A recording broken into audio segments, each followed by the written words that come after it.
Hi everybody, so today I'm going to be doing a project I've been wanting to do for quite a while. It's a solar powered hot dog convection oven, and you don't really need a whole lot of supplies to do this project. So basically I've got an old Amazon box, some regular tin foil, a coat hanger, and all you need is a few basic tools. A pair of pliers that can cut wire, a Sharpie marker, and a utility knife. So anyways, let's go ahead and make this, and then after we make it, we're going to go to the farm and go to North Fork and try this out. I think it's going to work great. I've never built one of these before. I've seen them other places, but I'm really excited about this. Don't need gas. Don't need fire, you can just use the power of the sun. So let's go ahead and start building this. Okay, so the first thing I'm going to do is mark out some lines at the side of the box. Basically going to cut diagonally across the box. I've put a little mark here 1 inch up from the bottom, and basically what that's going to do is this piece here will be the bottom. Just give it a little more cardboard there to make it more stable, and I'm going to trim it right to the top to give it maximum exposure at the top end to the sun. And yeah, so we'll go ahead and mark that.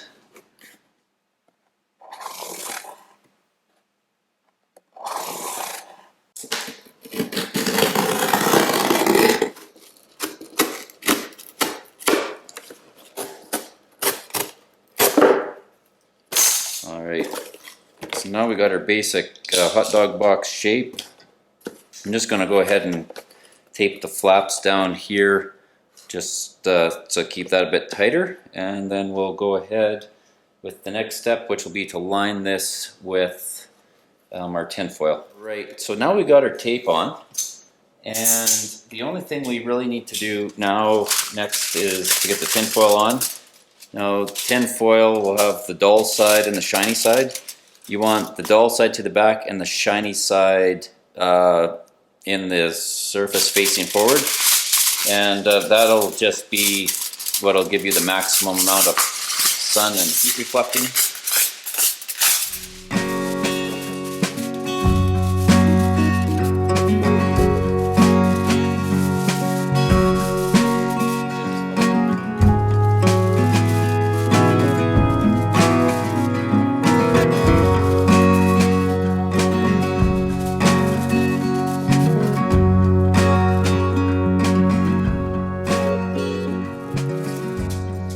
Get this trimmed up here. As you guys know, tinfoil tears pretty easy once it starts ripping.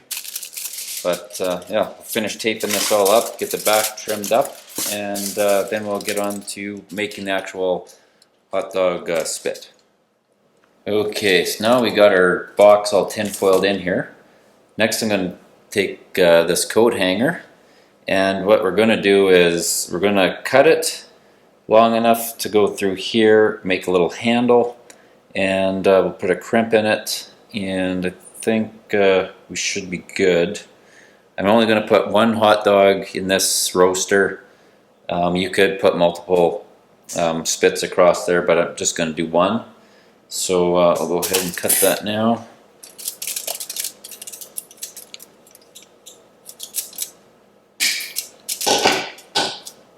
Okay, and if you can see here, this bottom piece of the hanger, I cut it just so there's just where it slightly tips up like this, and that's just so when we poke it through, it goes through the hole and kind of comes up, gives it a little bit of a way to hang in there. And I think if I just cut it at the other end, should be all I need for length.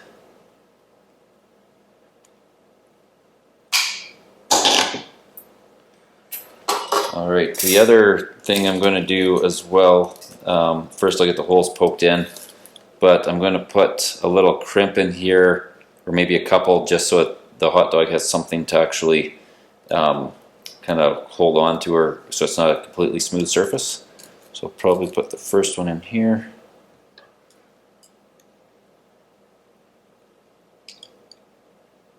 Okay, So not sure how well you can see it, but I've just made a few little bends in the wire, and that's just to give it a little bit of offset. So when you roll the hot dog on, when we go to turn it, that gives it just a little something to bite into that hot dog and be able to turn it. If we leave it completely smooth, there's a risk that you'll turn the spit and the hot dog won't turn, but this just gives it just enough of that little protrusion to hopefully bite onto some of that and make it spin like we want it to. So we're gonna poke the hole and marked right there.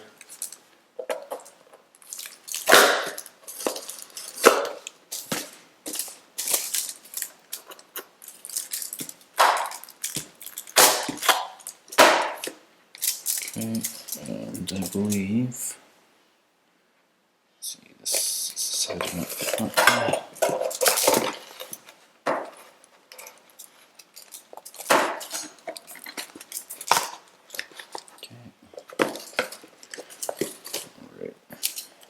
There.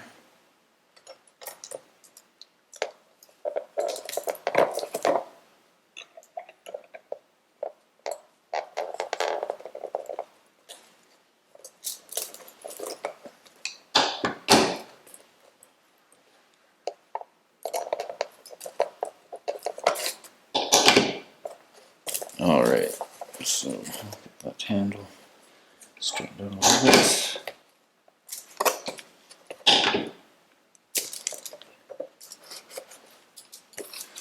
All right, so there we go. So we've got the handle. Got the handle here.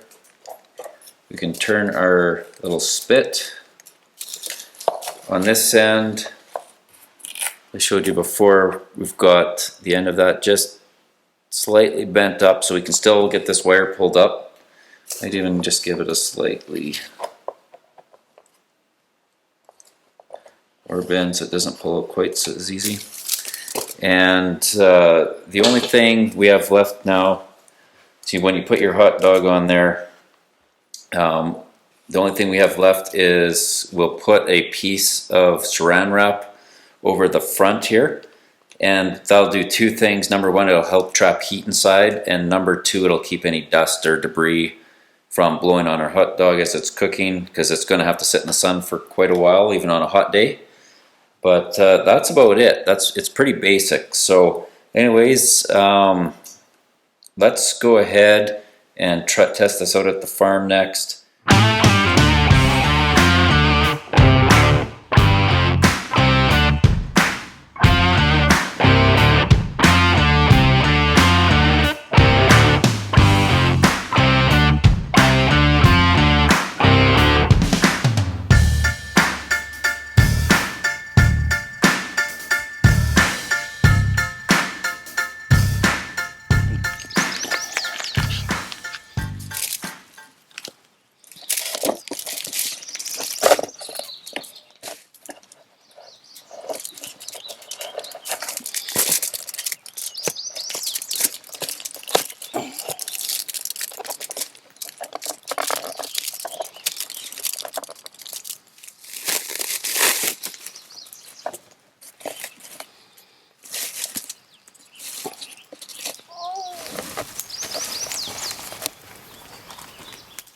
Okay, I just got the hot dog in there. I just taped the edges of the plastic wrap, and we're just gonna have this facing south, and I'll come back and check this in a couple hours and see how it's cooking. It's fairly warm out today, about 28 Celsius, so about 90 I think Fahrenheit in there, and yeah, we'll see how well this does. I've got my little